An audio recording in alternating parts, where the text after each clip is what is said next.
Hi students, welcome to KC botany. நம்ம இந்த இடத்துல 10th சயின்ஸு ஜூன் மந்த்துக்கான மந்த்லி டெஸ்ட் கொஷின் தான் பார்க்க போகிறோம். இது இந்த வருஷம் நடந்த question. So first Tamil medium பார்ப்போம், கண்டினியூவாக நம்ம இங்கிலீஷ் மீடியம் பார்ப்போம். ஸோ உங்களுக்கு எக்ஸாம்ஸ் நடக்கலை, எங்களுக்கு மிட் டேர்ம் அப்படின்னாலும் சரி அல்லது மந்த்லி டெஸ்ட்னாலும் சரி, இந்த கொஷின் பேப்பரில் இருக்கக்கூடிய கொஷின்ஸ் எல்லாமே இம்பார்ட்டன்ஸ் கொடுத்து பாருங்கள். ஏன்னா இது இந்த வருஷம் நடந்த கொஷினு.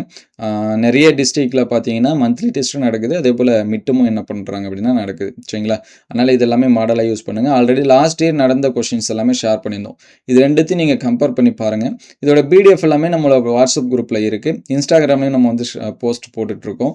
ஸோ நீங்கள் அதெல்லாமே பாருங்கள். இன்ஸ்டாகிராம் பார்த்தீங்கன்னா கேசி பாட்டனி, அதோட லிங்க் எல்லாமே டிஸ்கிரிப்ஷனில் இருக்குது, நீங்கள் செக் பண்ணி பாருங்கள்.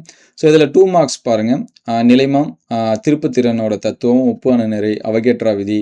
ஸோ இதெல்லாமே என்ன பண்ணி வச்சுங்க, நோட் பண்ணி வச்சுங்க. ஒளிச்சேர்க்கையோட அந்த இது எங்கே நடைபெறுகிறது அதை பார்த்துருங்க. இந்த முயலோட பல்வாய்ப்பாடெல்லாம் ரொம்ப முக்கியம். கட்டாய வினாக்கள் நோட் பண்ணி வச்சுங்க. அதுக்கடுத்து 4 மார்க்ஸ் பாருங்கள். ராக்கெட் ஏவுதல் நிகழ்வு, அவகேட்ரா விதியோட பயன்கள், அட்டையில் நடைபெறும் இடப்பெயர்ச்சி, மோல்களோட எண்ணிக்கை. ஸோ அது எல்லாமே பாருங்கள், இந்த கம்பல்சரி கொஷின். சரிங்களா? அதுக்கடுத்து 7 மார்க்ஸை பொறுத்த வரைக்கும் பார்த்தீங்கன்னா, இந்த செயல்படும் திசை சார்ந்த விசையினை எவ்வாறு பிரிக்கலாம், விசையின் சமன்பாட்டை நியூட்டனின் 2ஆம் விதி மூலம் தருவி, ஒப்பு மூலக்கூறு நிறைக்கும் ஆவி அடத்திற்கும் உள்ள தொடர்பு, அதே போல் ஒருவித்தலை தாவரவேர், இருவித்தலை தாவரவேர், இதெல்லாம் ரொம்ப ரொம்ப முக்கியம். சரிங்களா? அதேமாதிரி காற்று சுவாசம், காற்றில்லா சுவாசம், ஆண் இனப்பெருக்க மண்டலம் படம் வரைந்து விளக்குக. ஸோ இந்த கொஷின்ஸ் எல்லாமே நோட் பண்ணி வச்சுங்க. ஸோ சேம் பார்த்தீங்கன்னா இங்கிலீஷ் மீடியம். நீங்கள் இது தாராளமாக படிக்கலாம். ஸோ உங்கள் ஃப்ரெண்ட்ஸுக்கு என்ன பண்ணுங்கள் அப்படின்னா ஷேர் பண்ணுங்கள். நம்ம சேனலை சப்ஸ்கிரைப் பண்ணாமல் தான் சப்ஸ்கிரைப் பண்ணி வச்சுங்க.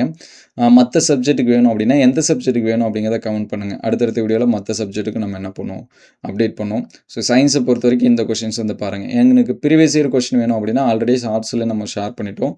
வாட்ஸ்அப் குரூப்பில் பிடிஎஃபாகவே ஷேர் பண்ணிட்டோம். ஸோ வாட்ஸ்அப் குரூப்பை நோட் பண்ணி வச்சுங்க. ஸோ இது இங்கிலீஷ் மீடியம் 2 மார்க்ஸ். ஸோ இது பார்த்து வச்சுங்க. 4 மார்க்ஸ். ஸோ முடிஞ்ச அளவுக்கு வாட்ஸ்அப் குரூப்பில் ஷேர் பண்ணுற வரைக்கும் ஸ்க்ரீன்ஷாட் எடுத்து படித்து வச்சிங்க. இதில் இருக்கிறது எல்லாமே ரொம்ப ரொம்ப முக்கியமான கொஷின்ஸ் தான். சரிங்களா? அடுத்தடுத்த வீடியோவில் நம்ம மீதி இருக்கக்கூடிய கொஷின்ஸ் அப்டேட் பண்ணோம். ஸோ இது 7 மார்க் கொஷின். இது எல்லாமே நோட் பண்ணி வச்சுங்க. ஸோ உங்களுக்கு எந்த சப்ஜெக்ட் வேணும் அப்படிங்கிறத கமெண்ட் பண்ணுங்கள். முடிஞ்ச அளவுக்கு உங்கள் ஃப்ரெண்ட்ஸுக்கு ஷேர் பண்ணுங்கள். Thank you all.